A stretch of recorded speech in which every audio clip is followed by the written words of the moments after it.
ಪೂರ್ವಕ ಇವಾಗ ನಮ್ಗೆ ಯೋಚನೆ ಇಲ್ಲ. ಬೆಳೆದಿನ ಮರಗಳನ್ನ ಕಡಿಬೇಕು ಅಂತ ನಾವು ಯೋಚನೆ ಮಾಡ್ತೀವಿ ಹೊರತು ಅದನ್ನು ನಾವು ಇನ್ನೊಂದು ಗಿಡ ಹಾಕ್ಬೇಕು, ಅಲ್ಲಿ ಅದನ್ನ ಬೆಳವಣಿಗೆ ಮಾಡಬೇಕು ಅಂತ ನಾವು ಅನ್ಕೊಂಡಿಲ್ಲ. 2019ರಲ್ಲಿ ಎಲ್ಲ ಕೋವಿಡ್ ಬಂತಲ್ವಾ, ನಿಮಗೆ ಗೊತ್ತಿದ್ಯಾ? ಆಕ್ಸಿಜನ್ ಇದ್ರೆ ಎಷ್ಟೋ ಜನ ತೀರೋಗ್ಬಿಟ್ರು, ಬೆಡ್ಗಳು ಸಿಗಲಿಲ್ಲ ಅಲ್ವಾ? ಸಾನಮರ ತಿಮ್ಮಕ್ಕ ವೃಕ್ಷ ಮಾತೆ ಅಂತ ಹೇಳ್ತಾರೆ, ಕೇಳಿದಿರಲ್ವಾ? ಯಾವ ಊರವರು? ತುಮಕೂರು ಬಾರ್ಡ್ರು, ರಾಮನಗರ ಜಿಲ್ಲೆ, ಹುಲಿಕಲ್ ಅಂತ ಊರು.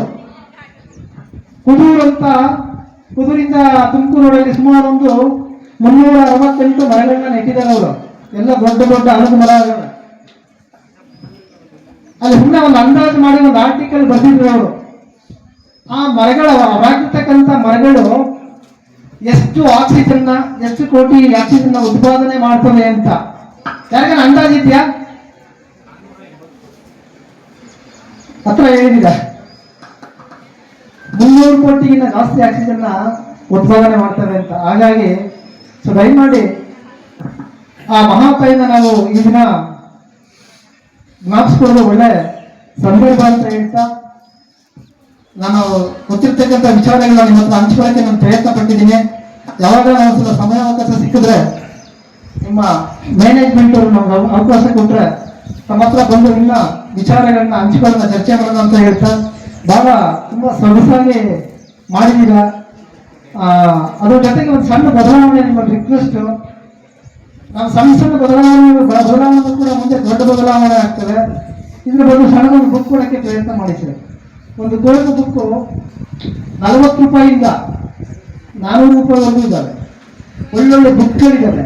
ಅದ್ರ ಜೊತೆಗೆ ಸಾಧ್ಯವಾದಷ್ಟು ಈ ಪ್ಲಾಸ್ಟಿಕ್ ಅನ್ನು ನಾವು ಕಡಿಮೆ ಮಾಡಿದ್ರೆ ನಮ್ಮ ಪರಿಸರಕ್ಕೆ ನಾವು ಕೊಟ್ಟಂತಹ ಕೊಡುಗೆ ಅಂತ ನಾನು ಭಾವಿಸ್ತೇನೆ.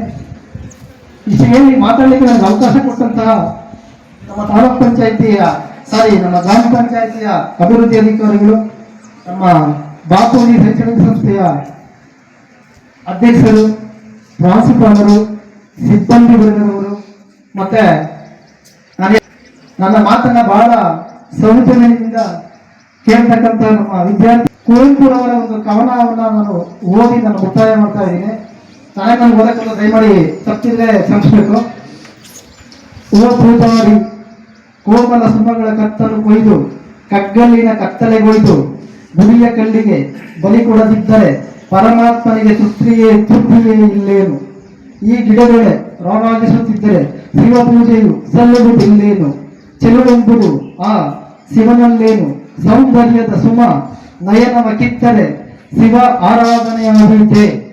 ಶಿವಮುಖ ಚಂದ್ರಿಕೆ ಚೆಲುವುದು ಸತ್ತರೆ ಭುವನಕ್ಕೆ ಮಂಗಳವಾದೀತೆ.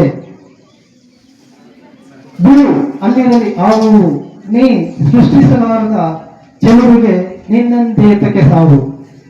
ಸೊ ದಯಮಾಡಿ ಬಹಳ ಅರ್ಥಗರ್ಭಿತವಾಗಿ ಬರೆದವ್ರೆ ಅಂತ ಅನ್ಸುತ್ತೆ. ಸೊ ದಯಮಾಡಿ ಮಕ್ಕಳುಗಳು, ನೀವು ನನಗೆ ಗವಿಸಿದ್ದೇಶ್ವರ ಮಠಗಳು ಮೊನ್ನೆ ಯಾವುದೋ ಒಂದು ಪ್ರವಚನ ಕೇಳಿದೆ, ನಾವು ಬರೀ ಫಾಸ್ಟಿಂಗ್ ಮಾತ್ರ ಮಾಡ್ತಾ ಇದ್ದೀವಿ ಅಂತ. ಸೊ ದಯಮಾಡಿ ಬಹಳ ಅರ್ಥಗರ್ಭಿತವಾಗಿ ಒಂದು ನೋಡಿ ಹೇಳಿದವರು, ಇವತ್ತು ಅವಶ್ಯಕತೆ ಇರೋದು ಫಾಸ್ಟಿಂಗ್ ಅಲ್ಲ, ಡಿಜಿಟಲ್ ಫಾಸ್ಟಿಂಗ್ ಅಂತ. ಸೊ ಒಂದು ಅರ್ಧ ದಿನ ಮೊಬೈಲ್ ಬಿಡಕ್ಕೆ ನೀವು ಪ್ರಯತ್ನ ಮಾಡಿ ಮಕ್ಕಳ. ಅದ್ರ ಬಗ್ಗೆ ಬುಕ್ಗಳನ್ನ ಹಿಡ್ಕೊಳ್ಳಿ, ಓದಕ್ಕೆ ಪ್ರಯತ್ನ ಮಾಡಿ.